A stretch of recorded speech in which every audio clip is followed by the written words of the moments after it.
There are numbers that change the fate of nations, numbers that start silently, then grow until they become impossible to ignore.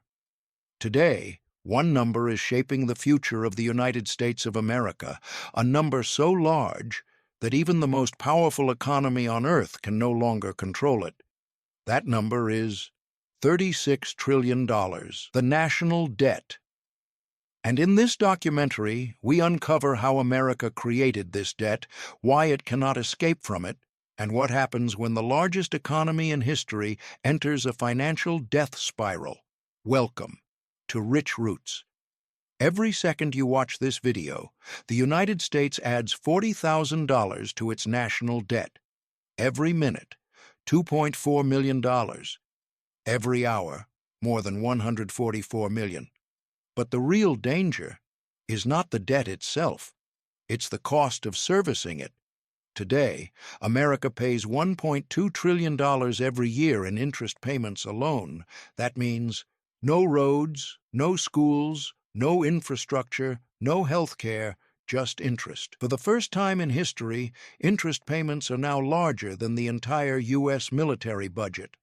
A budget with 800 bases worldwide, nuclear submarines, aircraft carriers, everything. The world's strongest military now costs less than the price of America's debt.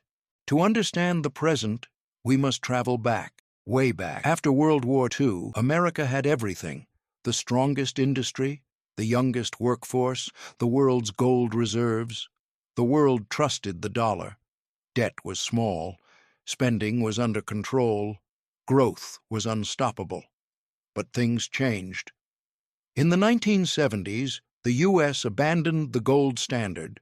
Suddenly, money was no longer tied to anything physical. The government could print, borrow, and expand endlessly.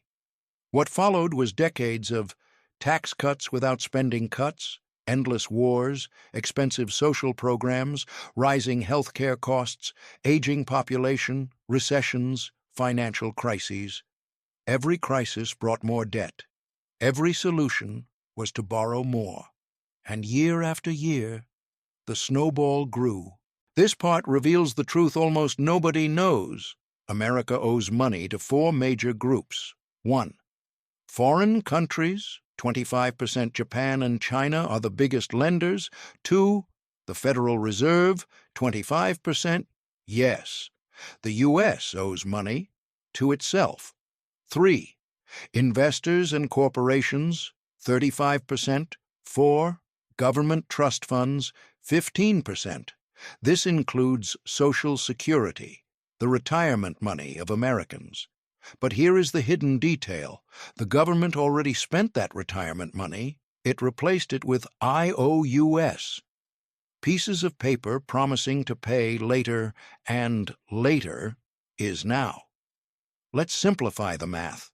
America earns $4.9 trillion a year from taxes, but it spends $6.2 trillion. That means the government must borrow $1.3 trillion every single year, minimum.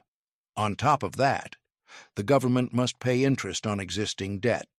So the U.S. must borrow to pay the interest on the money it borrowed to pay for the interest on older debt. A cycle with no exit. The debt today is $36 trillion. In 10 years, it will reach $60 trillion. In 20 years, $100 trillion. Not because America wants to borrow more, but because mathematically, it has no other option. The most dangerous part is interest. Interest payments will rise from $1.2 trillion now to $3 trillion in a decade and $5 trillion after that. To put this into perspective, $5 trillion is more than the entire U.S. tax revenue, meaning every tax dollar collected will go to interest payments only. No military, no schools, no social programs, nothing. This is called the debt spiral. Once entered, no country has ever escaped. Many believe the U.S. can just print money, but printing money creates inflation. High inflation destroys savings, destroys trust, destroys the dollar. And if the world stops trusting the dollar, America loses its greatest weapon, the ability to borrow cheaply. Without global trust, the U.S. cannot fund its military, cannot support its economy, cannot maintain its power. Printing money is not a solution. It's the beginning of collapse.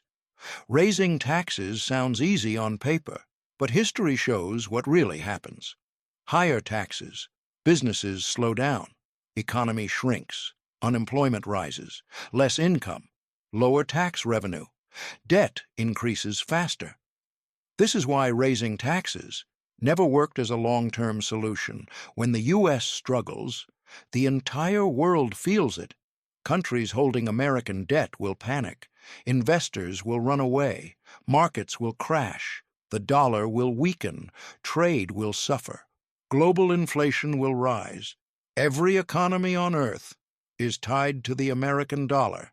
And if the dollar falls, so does the world. There are three possible futures. Scenario 1, slow decline, high inflation, rising interest rates, weaker dollar. Scenario 2, sudden crisis. A major event triggers mass panic. Investors flee the dollar. Markets collapse. Scenario 3, controlled reset. The U.S. restructures its debt, but this causes a global shock. No scenario is painless. No scenario leaves the world unchanged. This story is not about numbers. It's about the future of a nation, a future built on the decisions made today and the debts created in the past. The United States is entering a financial era never seen before in world history, a debt crisis so large that it will shape the lives of millions. Have you ever wondered, how can every nation on earth be drowning in debt, yet the world keeps running as if nothing is wrong? Stay with me, because the truth behind global debt is far more shocking than the numbers. Every major country you can name is deep in the red. The United States alone owes over $38 trillion, the biggest debt ever recorded in human history. Europe carries more than $14 trillion, Japan around $9 trillion. Even wealthy nations, oil giants, export superpowers, all owe enormous sums. But here's the paradox no one tells you. If the whole planet owes money, who is the world actually paying? Debt isn't a simple burden. It's the invisible architecture holding the modern world together. Every war, every crisis, every economic boom sits on top of promises that never fully get paid. Follow these promises long enough, and something unsettling appears.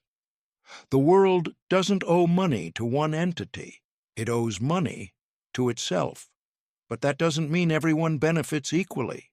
To understand how humanity ended up with over $315 trillion in total debt, nearly 3 times the size of the global economy, we must go back to the beginning. Long before credit cards or digital payments, national debt was born on the battlefield. In 1694, England was out of gold and losing a war against France. So the king turned to merchants. In exchange for a steady stream of interest, backed by future taxes, they financed the crown. To manage this new system, the Bank of England was created. It changed everything. For the first time, a government could spend money it didn't yet have. And lenders received something priceless, a tradable promise from the state. This was the birth of the government bond, the seed of the modern financial system. Other nations copied it. France, the Netherlands, even the newborn United States used it to fund its revolution and expansion. Debt became a sign of strength, not weakness. The ability to borrow became the ability to rule. Empires once conquered land to take gold. Now they issue bonds to collect interest. The battlefield moved from the ocean to the balance sheet. Fast forward to today, and debt has become the world's largest export. The U.S. owes $38 trillion, Japan owes over $9 trillion, and global borrowing grows by $1 trillion every 100 days. But who holds the other end of the rope? In America's case, most of the debt is held by America itself. Banks, pension funds, insurance companies, the Federal Reserve, all cycling the same promises. Foreign nations hold the rest, Japan, China, the UK, and others, but only a fraction. This circular loop isn't just American, it's everywhere. Countries lend to each other, then borrow back. Reserves flow in circles. Loans replace old loans. Promises back up promises. It's like a global poker table where every player is borrowing chips from the next. And the only rule keeping the game alive is no one gets up from the table. Behind all of this sits the true power, the markets, hedge funds, sovereign wealth funds, central banks. They decide who gets cheap credit and who gets punished. When they lose confidence, currencies collapse, governments fall, and entire nations can be reshaped overnight. And at the heart of the system is the modern priesthood of finance, the central banks. They don't just manage debt, they manufacture it. Every new dollar, euro, or yen is created by exchanging it for government debt. Every unit of money is a unit of someone else's obligation. There is no such thing as debt-free money. Every coin, every bill, every digital number carries an invisible IOU. For decades, the system survived on confidence. So long as investors believe interest can be paid, the machine keeps turning. But history shows what happens when belief breaks. Greece, Argentina, Sri Lanka. When confidence dies, debt becomes a weapon. Yet even after countries collapse, the same cycle starts again. The same promises, rewritten, the same loans, renamed, the same system, restarted. Because in today's world, debt isn't meant to be paid off. It's meant to be rolled over forever. Governments don't plan to eliminate debt. They refinance it endlessly. Debt has become a heartbeat, the pulse of global capitalism. If the U.S. ever paid off its entire debt, the world economy would collapse. Banks would lose their most trusted asset. Money supply would shrink. Markets would break. So the system survives by keeping the illusion alive that debt is manageable, believable, sustainable. But there's a hidden truth. When we say we owe it to ourselves, it's only half true. Interest payments flow upward, from workers and taxpayers to institutions and investors. Debt isn't just a link between nations, it's a link between classes. Global inequality rises with global indebtedness, and the whole system works until confidence breaks. Because debt, at its core, is a promise, and no promise can last forever. If this changed the way you see the world, follow for more. History doesn't repeat, it reveals. And I'll show you the stories hidden behind today's numbers.